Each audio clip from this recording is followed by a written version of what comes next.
Hey everybody, it's James from Zygle Studios.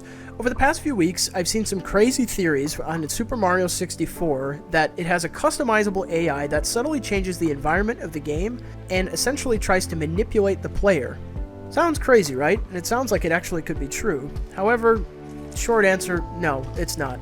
And I'm very dubious of this theory, and I'll prove it to you. Is it possible? Absolutely. Probable? Absolutely not.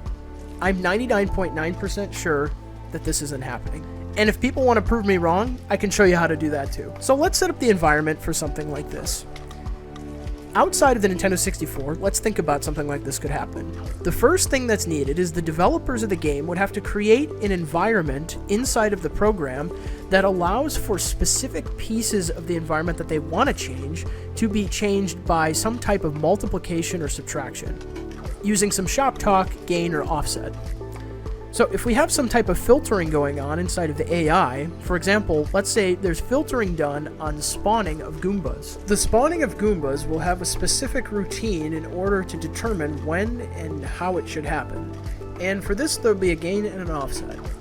The replication time would be modified by some type of gain, and the positioning or the displacement inside of the acceptable area could be monitored by the offset or modified by the offset. The gain would be a floating point number within a specific range, negative to positive, that would allow for the time to either slow down or speed up based on an initial spawn rate. The offset would be a modification in the displacement of the positioning vector of the Goomba, and I'm assuming locked to the X and the Y axis so it doesn't move off the ground. So these parameters would modify an existing place in the ROM where the Goomba is already supposed to spawn inside of the world, and also the rate at which it spawns.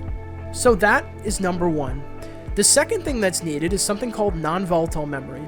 In computers, non-volatile memory is memory that's kept even after power is turned off. Unlike RAM, where memory is available up until the point power is gone, non-volatile memory, like Flash or EEPROM, retain information after the device is turned off. So with these two things in mind, let's look at the Nintendo 64 and see if it was possible. Now that we know that we need some type of availability for changing of the environment inside the program and non-volatile memory inside the system, let's look at our options. The theory says that it changes from cartridge to cartridge, so the first thing I look at is what's on a Nintendo 64 cartridge, and the answer to that is it varies. The general idea is to put read-only memory of the binary of the game on a chip that communicates with the Nintendo 64 via a PIF bus. The game then attempts to fetch things from the cartridge and then put them into RAM so it can be used by the program, or it can use the DMA to retrieve things directly off the cartridge. However, there's no direct non-volatile memory that's writable unless it's on the chip itself and it can communicate on that bus.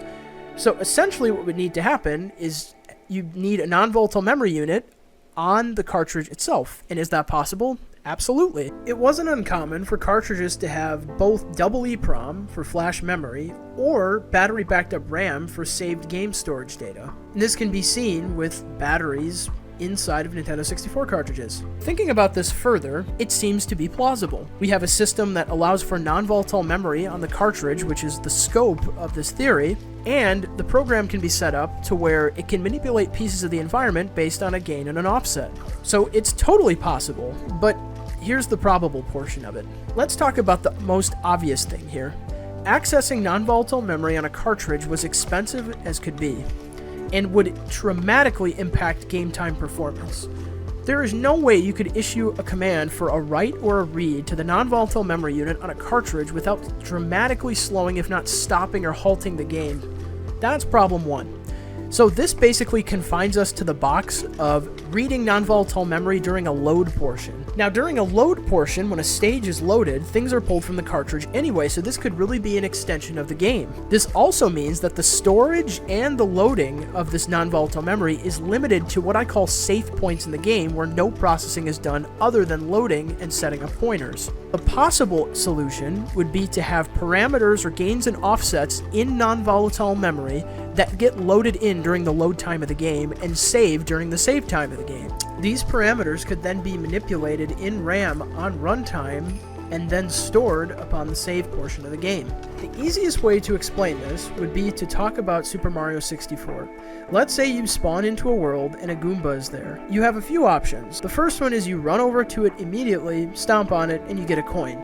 This means that you're fairly experienced in the game and also you're extremely aggressive. So one way to use this to change the environment would be as follows. Let's say the gain represents the AI difficulty of the Goomba, and the offset represents positioning at which the Goomba is spawned. Let's say you've played this level 3 times already, and each time momentum and speed and the success of you killing the Goomba has all been very consistent. At this point, the controller data is sampled and then filtered so that it can slightly change the difficulty of the AI to make it more difficult to kill the Goomba.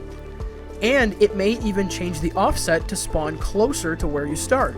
Or the opposite can be true.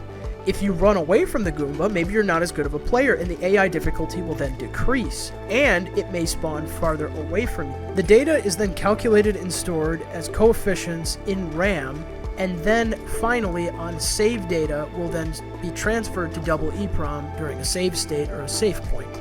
If there's any specific tendencies a player would exude, over time these coefficients would drastically change the world or would subtly change the world depending on how the adaptive filtering was set up. This is one way to potentially do this.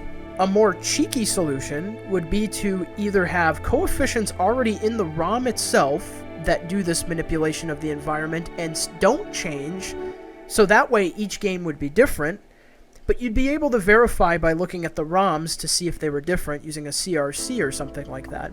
Or, what would be even better, is some type of algorithm or function inside of the code that when it boots for the first time, calculates these parameters and stores them in double EEPROM and doesn't touch them ever again. So that way the games would be different. But it's not the customizable AI theory that was originally thought of. There's a few things we can do to verify that this is happening. The first thing would be to sniff the bus itself. Sniff the peripheral to see if you're getting those requests in. Or you can dump the double EEPROM by itself. If you dump the double EEPROM, you can search the data for parameters. Not only that, you'd be able to see the parameters being modified in the game software. Speedrunners have already done this with the physics engine. This would be no different in terms of parameters. There'd be running averages of things that would be changing. You can't continuously write to non-volatile memory, so there's no choice but to store the variable in some location that has volatile memory, which would be RAM. So this doesn't have to be a mystery. People can look and find this. This can't be hidden in the execution of the processor, nor could it be hidden in double EEPROM unless the data is encrypted. But with the resources of the Nintendo 64, any type of really novel or impossible breaking encryption is very unlikely. So while this is possible, why do I think it's highly improbable? Well, let's start from the top. The first part is this is extremely hard to do, and you need to change the design of the game to conform to it. So from an engineering perspective, it takes time, and it costs money. Something else that struck me about this game was that the smoke effect for particles that Mario gets when he burns himself from fire is incorrect based on what's going on. The engineers probably knew about this, but thought, I don't have enough time to fix it. Time is money. The game needed to get out on time. Why would the engineers spend time doing this when they could have spent time fixing that or doing other things to get the game out on time? Because there simply wasn't enough time or resources. That's the most glaringly obvious thing about this that makes this totally improbable. Why spend time on a useless portion of the system that people will barely notice? Between the technical stack-up we have in order to do something like this on the 64 and the improbable nature of the engineering program at the time for the Super Mario 64 project, it's highly unlikely that this is happening. Nothing's impossible, but like I said, we don't have to guess. If you think I'm wrong, prove me wrong. Show me the double EEPROM and prove to me that it's actually changing things around the environment of the game. And sniff the PIF bus to see things going on. So I challenge you guys to prove me wrong. Speedrunners have already mastered Super Mario 64 due to parameter evaluation on real time. So why couldn't this be able to be done? And if you can't do that, just hook wires up to the double EEPROM and see what messages are going in there during the save and load times, because you're confined to the box of both the save and the load. I hope you guys enjoyed this video, and if you want to see me do more videos like this, please leave a like, comment, and subscribe, and tell me what to work on next. I loved looking into this one, as Super Mario 64 is one of the games of my childhood. Thank you everybody for all the support, I appreciate it, and I'll see you in the next video. This is James from Zygel Studios, signing off.